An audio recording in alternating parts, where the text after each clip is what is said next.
ये आर्टिकल ताबिश सिद्दीकी ने लिखा है।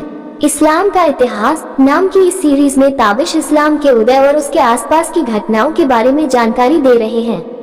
ये एक जानकारी परक सीरीज होगी जिससे इस्लाम की उत्पत्ति के वक्त की घटनाओं का लेखा जोखा पाठकों को सुनने मिलेगा। ये सीरीज ताबिश सिद्दीकी की व्यक्तिगत रिसर्च पर आधारित है। इस्लाम के आने से पहले का लिखित अरबी इतिहास बहुत थोड़ी मात्रा में ही उपलब्ध है।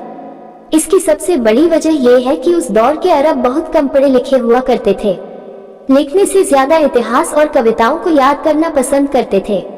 कंठस्थ करने के पीछे एक बड़ी वजह ये बताते थे कि जिस भी बात को कंठस्थ कर लिया जाता है उस बात में बदलाव की संभावना बहुत कम हो जाती है। इस्लाम के शुरुआती दौर में कुरान को कंठस्थ करने के पीछे यही वजह थी। बाकी का इतिहास जो कुछ भी लिखित मात्रा में अरब में था वो बाद के खलीफाओं के दौर में या तो युद्ध में नष्ट हो गया या फिर नष्ट कर दिया गया। बिना दस्तावेजों के कैसे जाने इस्लाम आने से पहले के अरब का इतिहास और उसके सामाजिक परिवेश को हम उस दौर की कविताओं, कुछ हदीसों, पैगंबर की जीवनी और अरब के आसपास के क्षेत्रों में लिखी गई इतिहास की कुछ किताबों द्वारा जान और समझ सकते हैं। इस इतिहास को आज के समय में जानना बेहद जरूरी है, इसलिए क्योंकि इस्लाम और उसकी मान्यताएं आज जिस दौर से गुजर रही हैं, उसकी जड़ वही पुराने अरब में मौजूद है जो इस्लाम के आने के साथ लुप्त हो गया। अद्वैत और द्वैत की जो लड़ाई इस्लाम के आगमन से शुरू हुई उसने अरब समेत पूरी पृथ्वी का राजनीतिक और सामाजिक तौर से नक्शा ही बदल डाला। जिस वजह ये सब हुआ उसके पीछे धर्म और राजनीति का घालमेल था। इस्लाम जो धर्म से शुरू होकर राजनीति तक पहुंचा, उसने अपने मानने वाले लोगों द्वारा लिखित हदीसों में अपने पुरखों को जाहिल घोषित किया। मुस्लिम समाज उस दौर के लोगों को अनपढ़, जाहिल और क्रूर जैसे शब्दों से ही संबोधित करता है। ऐसे ही पूरे समाज को जाहिल घोषित कर देने के पीछे जो भी राजनीतिक या धार्मिक चाल रही हो, मगर ये चाल थी बड़ी सोची समझी और दिलचस्प। कैसा था अरब का नक्शा? आज के सऊदी अरब के पश्चिमी हिस्से को पहले हिजाज के नाम से जाना जाता था। हिजाज क्षेत्र में इस्लाम के दो सबसे पवित्र क्षेत्र मक्का और मदीना बसे हुए थे। मक्का में इस्लाम धर्म का प्रतीक काबा है। मदीना में अल मस्जिद अन नबवी स्थित है जो कि पैगंबर मोहम्मद के दफन होने की जगह भी है। मदीना उस समय यसरिब के नाम से जाना जाता था। जब हम इस्लाम और उसके आगमन की बात करते हैं तो हमारा ध्यान पूरी तरह हिजाज पर ही रहता है, क्योंकि यही वो क्षेत्र है जहां से इस्लाम ने सर उठाया और सारी दुनिया में फैल गया। इस्लाम के आगमन से पहले भी काबा अरबों की आस्था का मुख्य केंद्र बना हुआ था। काबा अपने शुरुआती दिनों में मक्का में निर्जन पहाड़ियों से घिरी हुई धूल भरी तलहटी में बना था। तब के काबा में और आज के काबा में बहुत अंतर है। पहले काबा आयताकार था जबकि आजकल क्यूब के आकार का है। कहा जाता है कि उस समय काबा की दीवारें आज के मुकाबले इतनी छोटी होती थी कि एक बकरी भी छलांग मारकर उसे पार कर सकती थी। काबा बिना किसी छत के पत्थरों की 4 दीवारों से बना हुआ था जो कि एक दूसरे के ऊपर फंसा कर रखे गए थे। छत की जगह इसे बड़े से कपड़े से ढका जाता था जैसा कि आज भी है, मगर आजकल छत है। इसमें भीतर प्रवेश करने के लिए 2 छोटे दरवाजे थे। क्या था काबे के अंदर? भीतर प्रवेश करने पर अंदर देवताओं और देवियों की मूर्तियां थीं, जिनमें प्रमुख थी अरब देवता हबल, सीरियन चंद्र देवी अल-उज़्ज़ा, मिस्र की देवी ईसिस जिसे ग्रीस के लोग एफ्रोडाइटी के नाम से जानते थे। नबाती देवी कुबा के साथ साथ ईसाइयों के ईसा और मरियम की मूर्तियां भी भीतर थी। बाहर की तरफ से काबा 360 देवी देवताओं की मूर्तियों से घिरा हुआ था। वो अरब के विभिन्न क्षेत्रों के देवी देवता थे। हर अरबी कबीले और कुल का अपना अलग देवता या देवी होती थी।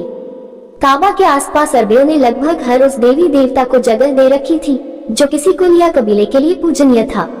अरब ऐसा इसलिए करते थे ताकि विभिन्न क्षेत्र, कबीले, कुल और भिन्न भावना के लोगों के लिए भी काबा आस्था का केंद्र बना रहे। धार्मिक महत्व से कहीं ज्यादा इसका राजनीतिक महत्व था, क्योंकि हर साल हज के लिए लोगों का दूर दराज के इलाकों से मक्का आना व्यापारिक दृष्टि से बहुत ही महत्वपूर्ण था। क्यों थी इतनी मूर्तियां काबे में? काबा के आसपास 360 मूर्तियों का होना इस बात की ओर इशारा करता है कि अन्य सभ्यताओं की तरह अरब के लोग भी ग्रहों की पूजा करते थे। कैरेन आर्मस्ट्रॉन्ग अपनी किताब I love a short story में इस धारणा की पुष्टि करती है। उनके हिसाब से 360 मूर्तियों का होना साल के 360 दिनों की ओर इशारा करता है और वहां ग्रहों से संबंधित देवी देवताओं का होना इस बात को और मजबूत करता है। कहा जाता है कि पहले के समय में काबा के भीतर बीचों बीच धरती में एक खूंटी गड़ी हुई थी। इसे लोग धरती का केंद्र समझते थे। पुराने समय में काबा में प्रवेश करने के बाद कुछ धार्मिक लोग जोश में आने पर अपने कपड़े फाड़कर अपनी नाभि को उस खूंटी पर टिकाकर लेट जाते थे।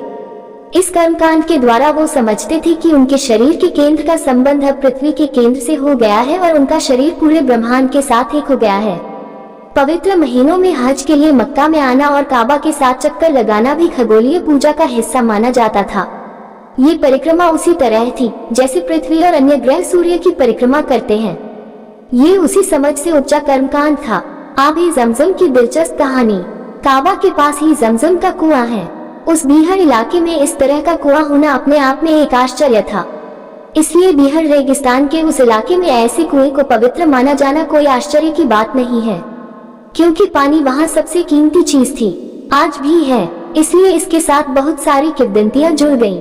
इस्लामिक किंवदंती कहती है कि एक बार पैगंबर इब्राहिम की पत्नी हाजरा अपने बेटे को इस बीहर में छोड़कर पानी की तलाश में इधर उधर दौड़ रही थी। तभी इस्माइल, जो कि दूध पीते बच्चे थे, के पैरों की रगड़ से धरती से पानी का फव्वारा छूट पड़ा। कुछ किंवदंतियां कहती हैं कि एक फरिश्ते ने आकर उस कुएं को खोदा, जो कि बाद में जमजम के नाम से जाना गया। कुछ इतिहासकार तो इस बात की भी संभावना जताते हैं कि काबा से अधिक पवित्र जमजम था। काबा इसी जमजम के कुएं की वजह से अधिक पवित्र बना। भारत में जैसे पवित्र नदियों के आसपास मंदिर होते हैं, उसी तरह काबा भी जमजम कुएं के आसपास स्थित एक पवित्र मंदिर जैसा ही था। उस बीहर में जमजम एक चमत्कार जैसा था। उसे इस चमत्कार के साथ जोड़ लेना कि जमजम इस्माइल के पैरों की रगड़ से पैदा हुआ या फरिश्ते ने आकर खोदा, बहुत आसान था। इन बातों के आकलन लगाए गए हैं। वैसे इन आकलनों के मानने वालों की संख्या कम है, क्योंकि ये आकलन उन लोगों के हैं जो विश्वासी नहीं हैं। मगर विश्वासियों के आकलन भी उतने ही प्रामाणिक हैं जितने कि ये आकलन।